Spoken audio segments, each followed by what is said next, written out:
In this video, you'll learn how to put together a napkin hydrangeas pot. So this is what you need: napkin hydrangeas, baby breath, tall vase, and green strip.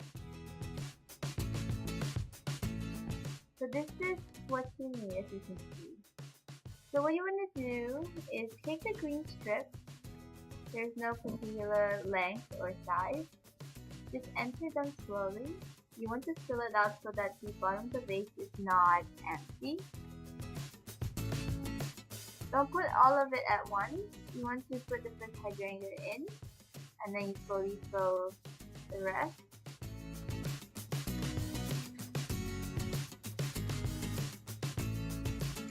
And then put the second one in. And now what you want to do is you want to put the rest of the green strip.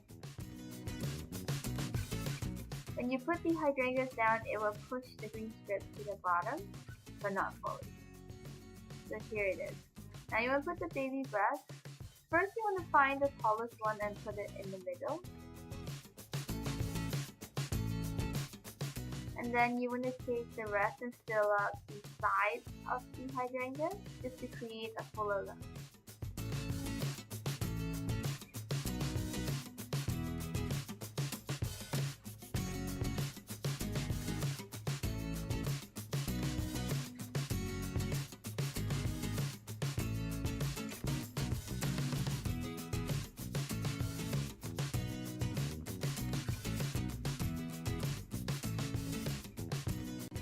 Here you go, you are done. Please visit our website at www.prettyandneasy.com. Thank you.